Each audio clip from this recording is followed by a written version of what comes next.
Hey, how's it going, everyone? Welcome back to the Final Sun channel.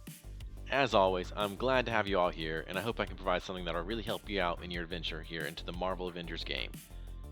Today, we're going to be going over the MegaHive, and whether it's actually worth doing given the length that it actually entails. As always, if you do find this video to be helpful, you're doing me a huge favor if you like and subscribe. Make sure to also turn on notifications so you can see when I post more helpful content to help you progress in your adventure. Let me give a brief overview of what a MegaHive is. This is currently the most end-game content playable. What I mean by that is when you're grinding out your characters to get them to level 150 and to get their power level maxed out, this is what you're leveling them up to do. There are also heroic elite hives you can do. You can do these as much as you want and grind them out, but this one gives you the best materials per time you play it. The only drawback to this is you can only do it once a week, and if you fail with your roster, you have to restart. MegaHives are at 150 power, so you're going to want to level up your roster so that you have multiple heroes at least power level 140 if you don't want this to be a very hard mission to do. Even at 140 you're going to be pushing it a little bit, so make sure to raise the power level on those characters. And I can provide you some tips in order to raise your power level to help with difficulty requirements if that's something you guys are interested in. But today we're just going to be focusing on what the MegaHive really entails. If you've done other hives in the game, you know that it usually has a certain number of floors you have to complete in order to get the gear at the end. This is not different than that. The only difference is it's a combination of different hives, meaning that as one hive usually entails about 6 floors if it's an elite, or the elite heroic hive has 14 floors, this consists of 8 different hives that are completed as levels. So you go and you complete stage 1 of the hive, and it will have 6 floors you have to go through, including the initial objective to get into the hive. Once you've completed a stage, you can change your character, look at your roster, even go do other missions before you progress to the next level in the hive.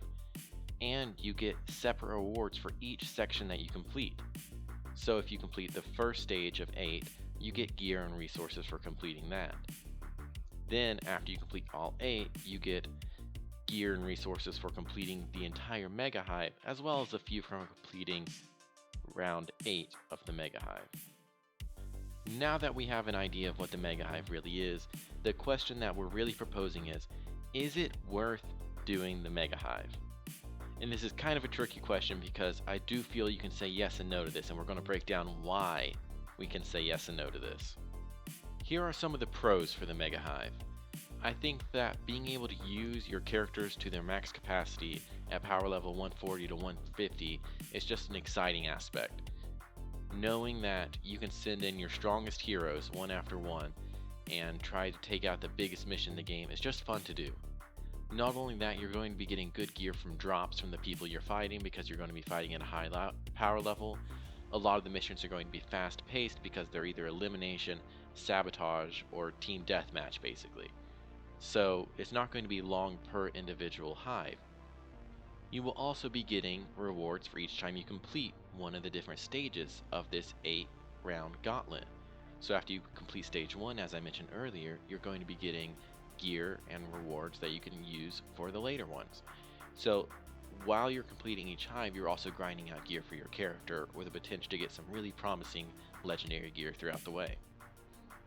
The biggest pro to doing the MegaHive is that you have the best chance to get exotic gear from completing the 8th round in this MegaHive. So this is the biggest benefit of the game. It's the ultimate goal you can strive for, is getting that exotic gear for your characters in order to level them up to their maximum potential.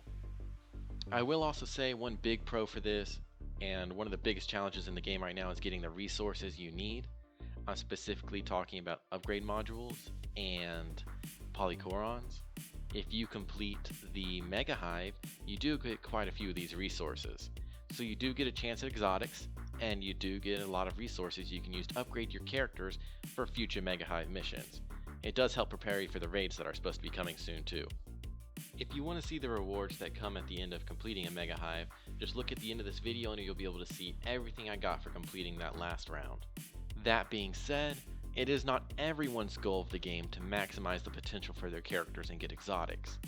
There are cons to doing a MegaHive when you have all of these different missions that you can choose from. Here are some of the biggest cons of the MegaHive, and I think honestly, if we change some of these, if the developers pay attention and they're able to update the game in a way that can make this more friendly and address some of these issues, then I really think it'll make the MegaHive a lot more worth it. Here are some of the cons for it. If you are doing the MegaHive, this is the longest mode in the game. It's a gauntlet of 8 different hives, as I've mentioned several times. It takes up a lot of time. Even if you fly through this, you're going to take several hours to complete it, and if you get to the 7th MegaHive and you lose with all your characters who are available for the mission, then you're going to have to restart. If you restart, it doesn't start MegaHive round 7, it doesn't start you the floor you're on, it restarts on the first MegaHive of the gauntlet. And it's just a lot of wasted time if you do this. Another big con that's currently in it is it's not multiplayer. This is one of the 2 modes in the game that currently is specifically for single player mode. The other being the Elite Heroic Hives, which are also 14 floors. I find this a huge con with them as well. I understand the urge to want to make some single player content for the game, but if we're going to focus so much on all of the grindy missions in the game being single player, the only real missions that give you an actual chance to get exotics, then it takes out some of the best aspects of the game. Multiplayer, I believe, is the most fun part of this game, and it's where it truly shines. The fact that the 2 best ways to get exotics in the game are to play by yourself just baffles me a little bit. I really think they need to focus on this, and I know with the raids being promised around the corner that there will be a lot of more multiplayer focused content. I just think it should have been focused earlier in the game and not leave us waiting for it while we're grinding out a lot of single player mode. Another con to this is that you can still get exotic gear from doing the Elite Heroic Hive. And while you can only do the MegaHive once a week, so you're thinking you're saving a little bit of time by getting the best chance to get that gear by completing the entire MegaHive, there's still a chance to get it from doing the Elite Heroic Hive. So I think that honestly doing that one, grinding it out, if your sole goal is to get exotics, is actually going to be more efficient than going through the MegaHive each time. You aren't guaranteed to get it from the MegaHive, so completing it, if you're going solely for exotics, is not the best method for doing so, and waste a lot of time. Here is my answer to the question I posed early on. Is it worth it? And I know that this might disappoint some people who do focus a lot on the MegaHives, but no, I do not think MegaHives are worth it if your sole goal is to get exotics and to level up your characters. Most people are not going to have a whole roster of characters who are already at power level 140. I think you can spend a lot of more time focusing on leveling up those characters for some more content that are going to be released in the game.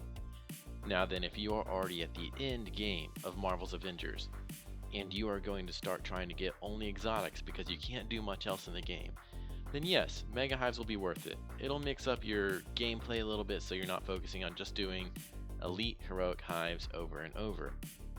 But for the average player, it is a time sink that'll get you some resources that you could probably get doing other missions in the game. It's going to take up a lot of your time, it's going to take up a lot of your enjoyment because you can't do the multiplayer, and you're only going to be able to do it with those characters who are already at that level. So for the average person, I do not think MegaHives are worth it.